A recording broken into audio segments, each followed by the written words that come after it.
Salut, ici c'est encore Freddy Cap, premier votre coach en éveil de conscience. J'espère que vous allez bien et que vous êtes en super forme. Bienvenue une fois de plus dans votre bourse matinale. C'est cette série de vidéos que nous avons décidé de faire chaque matin après notre séance d'exercice physique. J'espère que tu as déjà rejoint le mouvement. Si ce n'est pas encore le cas, je t'invite à y commencer, même si c'est une seule fois par semaine ou 2 fois par semaine. Ainsi de suite, tu vas progresser et tu pourras rejoindre le mouvement qui consistera à le faire tous les matins, même si ce n'est que 5 ou 10 minutes d'exercice physique tous les matins. Ça doit être comme notre toilette matinale. Quand je te lève pour te brosser les dents, tu te poses la question de savoir est-ce que je me brosse les dents ou pas. Tu te lèves et tu te brosses les dents parce que c'est nécessaire, parce que c'est indispensable. Tu dois pouvoir arriver également à ce niveau où tu te lèves tous les matins et tu fais ta petite séance d'exercice physique parce que c'est nécessaire, parce que c'est indispensable. Nous avons besoin d'augmenter continuellement notre niveau d'énergie pour garder notre forme, pour garder notre santé.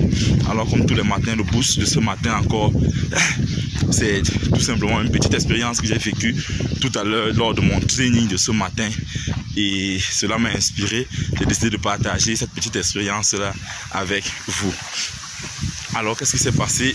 Ce matin j'étais en train de courir et j'étais sur une très longue colline parce qu'ici à Johannesburg, il faut l'avouer, nous avons franchement des collines. C'est sur une colline qui peut faire environ 3 km de longueur. C'est une longue colline qui n'est pas assez pointue mais elle est très longue.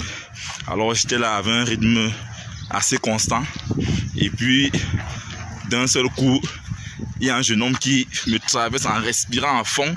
J'ai comme eu l'impression que son objectif était de me traverser. Il m'a traversé en respirant à fond. Bon, moi j'étais tranquille, j'étais dans mon rythme constant puisque je savais que c'est une colline sur laquelle je cours presque tous les jours en fait. Il l'a traversé en vitesse, il respirait à fond. Moi, je l'observais juste partir et puis j'ai gardé mon rythme, je continuais comme si rien n'était. Mais lui, dans sa tête, par contre, c'est comme s'il était en train de compétir. C'est à la fin que tu vas comprendre qu'il était en compétition avec moi et moi, je ne savais même pas. Et subitement, je le regarde loin, il était à près de 100 mètres de moi. Je me rends compte qu'il est en train de marcher. Je cours jusqu'à ce que je le rattrape. Je suis à moins de 2 mètres de lui. Il engage encore le marathon. Il se met encore à courir fort. Il court. À moins de 50 mètres, je le vois encore en train de marcher. La colline est presque finie. C'est où j'arrive. Quand je le traverse, j'ai senti qu'il était totalement abattu. Et puis moi, j'ai continué mon chemin. Et quand j'arrive où on s'étire, où il y a les coachs de training et consorts là, il est venu me trouver là-bas, j'étais en train de m'étirer. Il avait déjà presque fini mes étirements. J'étais sur le point de repartir. C'est où il vient, il me salue. Et puis, on est même devenu amis, John. On a un peu échangé. Il me dit que... C'est où il me fait comprendre que non... Quand il m'a traversé là le matin, quand il m'a vu à distance, son objectif c'était d'atteindre où j'étais, d'arriver au niveau où j'étais. Et moi je lui ai fait comprendre que sur la colline, ou alors quand il s'agit d'une longue distance, ça ne sert à rien de mettre toute la vitesse. Vas-y avec un rythme constant. Parce que quand tu cours, tu t'arrêtes, tu marches, tu cours, tu t'arrêtes, tu marches, tu cours, tu t'arrêtes, tu marches. Il sera difficile pour toi de pouvoir finir finir cette distance là, parce qu'on court carrément sur 11 km. Donc la leçon que j'ai tirée et que je souhaitais partager avec toi, c'est que tu dois être constant dans tout ce que tu fais. Tu dois être constant. Ça ne sert à rien que tu mets la vitesse, tu t'arrêtes, tu fais un mois, on ne te voit plus, tu remets encore la vitesse, tu t'arrêtes, tu remets la vitesse, tu t'arrêtes. Non. C'est la leçon que j'ai tirée ce matin dans cette petite expérience, c'est que tu dois être constant, mon frère. Tu dois être constant dans tout ce que tu fais.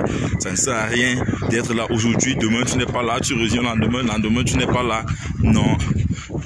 Dans la vie, soit tu progresses, soit tu régresses. Vous voyez, quand lui courait à toute vitesse, il était en train de progresser. Mais quand il marchait et que moi j'étais en train de... J'étais dans la constance, lui était plutôt en train de régresser. Ça montrait qu'il est en train de régresser. Un peu comme une voiture, quand tu traverses, tu as comme l'impression que les arbres sont en train d'aller en arrière. C'est la même chose dans la vie. Quand tu t'arrêtes, tu régresses parce qu'il n'y a pas de stagnation dans la vie des humains. Soit tu progresses, soit tu régresses. Et c'est ce que je voulais partager avec vous ce matin. Soyez constant, soyez endurant, soyez persévérant. Et avec ce rythme-là, personne, je dis bien, personne ne pourra te battre dans n'importe quoi. Vis ta vie, prends ta place et laisse ta trace. Si toi tu viens de nous rejoindre, n'oublie pas de t'abonner et d'activer cette cloche de notification. Laisse-moi un pouce bleu si cette vidéo t'a intéressé. Partage-la afin de nous aider à pouvoir toucher le maximum de personnes. Ciao.